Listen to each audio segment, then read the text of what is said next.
Okay, Min Hee-jin.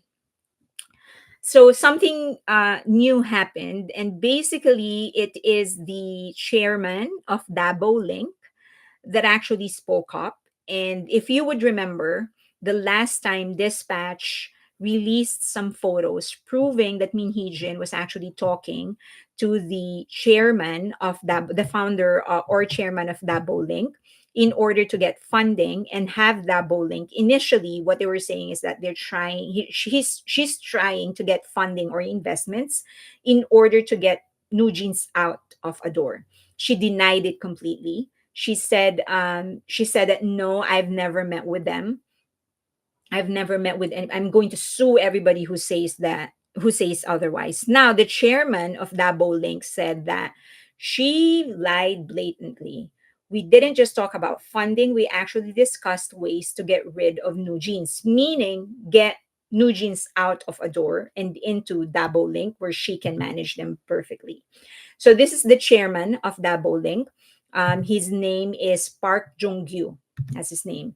And he said Min Hee-jin told blatant lies. We even discussed ways to take Nugents out of Adore. I was stunned to hear her say she never agreed to receive investments or met with any investors. We discussed investment related matters for 3 hours and even talked about how to extract Nugents out of Adore. So she's saying he is saying that she lied. So what happened is that he said he was playing golf, and then she got a phone call from the uncle of one of the members of New Jeans. And the uncle of the member of New Jeans said that we need to meet. I am going to wait for your house. We need to meet tonight.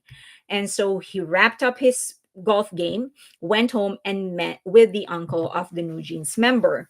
And so the uncle of the New Jeans member said, give Min Hee-jin 5 billion worth of investments. And so he was like, 5 billion? That's a lot of money. And she was like, I can't do that, but there are options. Maybe she can just buy Dabolink and then use that company in order to get the girls new jeans out of Adore.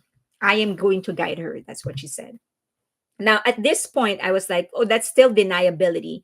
Like Min Hee-jin can just say, well, I did not know that the uncle of the member of New Jeans was trying to get me some funding. I have absolutely nothing against it. Yeah, against it. Yeah. So the Davo link guy is snitching.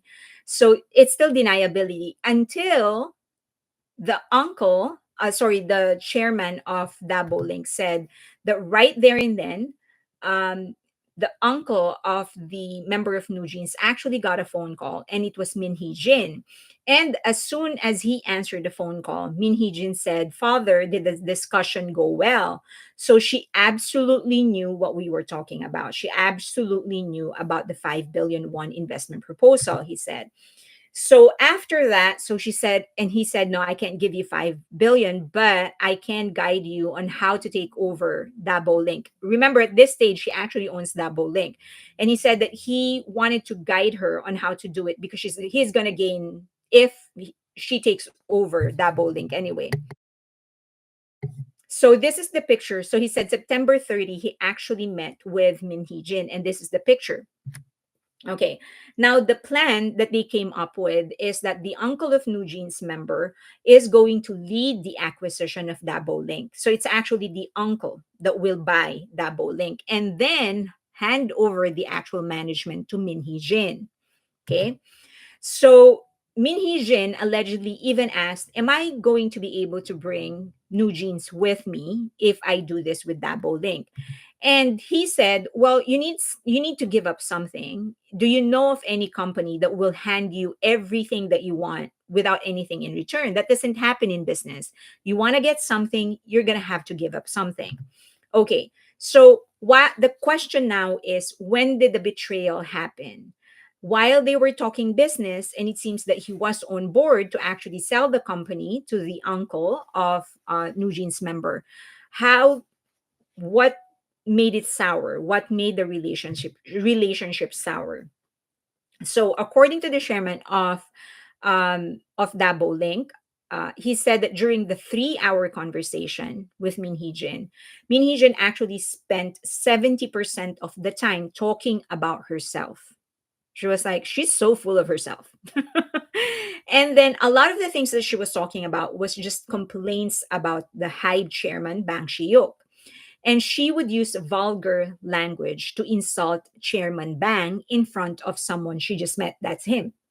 So I thought it was like, this is not how you behave in front of somebody you're asking money from, right? I mean, you, as much as possible, you try to be polite, especially if you're meeting with a high ranking officer in a company, right? You try to be polite, you have to be in your best. And it's not about being like a hypocrite or anything. It's just like manners. Why are you going to use all of those words, especially when you're complaining about somebody, on someone that you just met, towards someone that you, to someone that you just met? So she was like, so he said that this is not right. Like the character of this woman is actually questionable. So it's one of the first things that he noticed. So, and then they were still discussing some things. And then it was just that as they discussed, there were a lot of things that they didn't agree on. They were still trying to work it out. And then she, Min Hee-jin, actually denied every meeting with Dabolink. And he did not like that. So he was like, you're not going to deny me. So what he did is that that's why he gave the interview, because he wanted to clear his name. It was like, you already tanked the value of the company, so it's a public company and the value tanked. So he was like, well, I need to reconstruct my image because you just accused me of being a liar.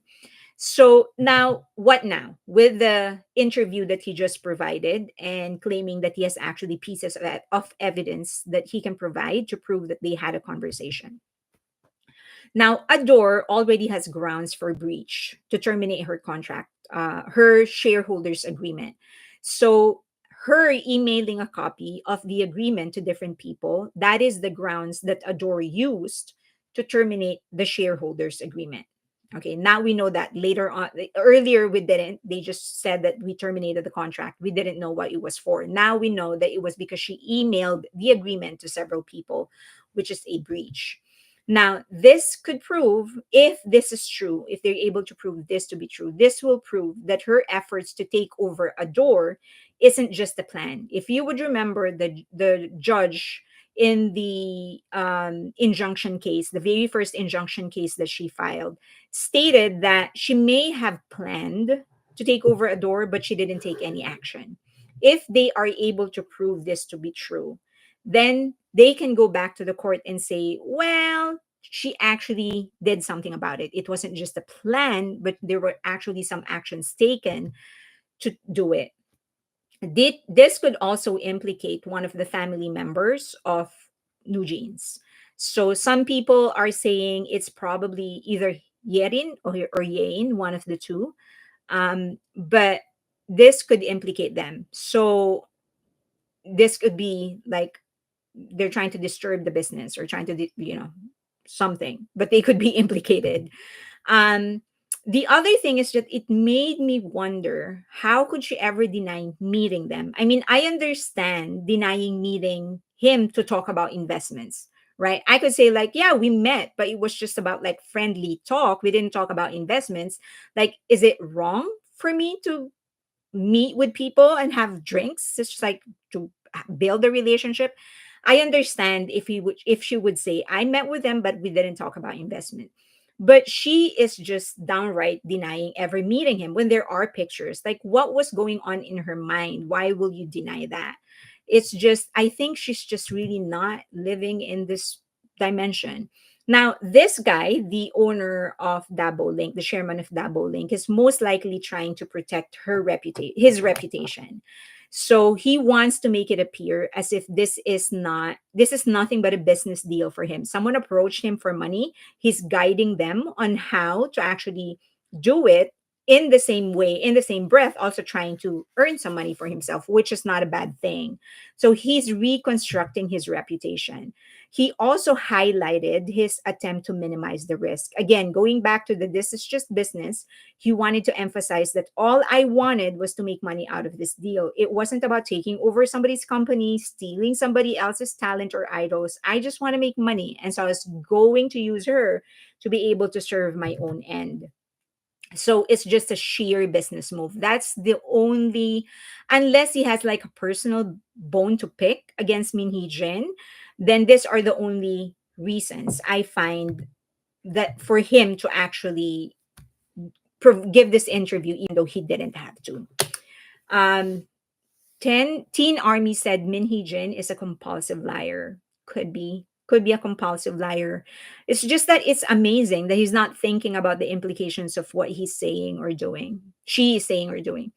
Lying liars will lie. I remember that quote from DMX, where when he said that um, you have to count on people to do what is natural towards them. Like a liar will lie, a thief will steal.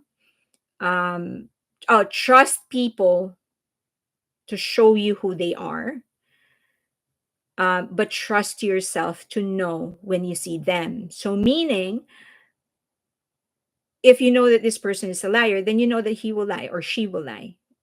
A thief will steal, a killer, a murderer will kill because that's their nature. So you need to trust them to be who they are, but you also need to trust yourself to see them for who they are. So once you see them and know, okay, that's a liar, then you're just going to have to trust yourself that they are going to lie because that's who they are. So it's kind of like a more street way of saying, I think it was Maya Angelou who said, believe people when they show you who they are. When people show you who they are, believe them. I think that was Maya Angelou.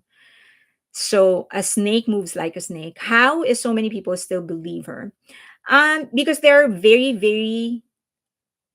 are a lot of people that hate BTS and Hybe and Bang Shiuk, or are just fans of New Jeans. And because New Jeans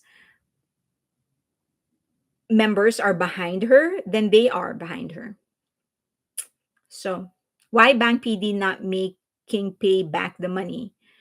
Making her pay back the money. Maybe he is. We just don't know about it. I think one of the wisest things that Bang Shiyuk did is to keep quiet about this entire thing. Like he's not saying anything about it. He does not provide, he doesn't give any interviews. He did not attend. He was being requested to attend the National Assembly to be questioned. He declined. For the most part, he's actually in the US building his empire. I think that's the best way to do. Like you need to make these people realize that they are irrelevant in your life. That's because that is the thing that manipulative people hate so much when they are irrelevant. So I think how he's doing it is one of the is actually the proper way to handle it. I do not understand. Sunny said, I don't understand why people hate BTS. I understand why Bang is. He proved many wrong. You don't understand why. This probably like not really, you're not really expecting, you know why. A lot of people don't like success. A lot of people, where did I see this quote? The quote was, a lot of people envy your achievement. A lot of people envy your achievement. Nobody envies how you got it. Army, watch and remember. Meep said, Army, watch and remember how Bang Shiyuk responds to the next time you're tempted to engage in fan wars. Yeah, that is I mean, even I'm certainly not as successful as Bang Shiyuk, but even with me, it's really one of the best ways to shut people up. Just don't give them any attention. Just don't pay attention. When people start bad mouthing you or whatever, just don't pay attention.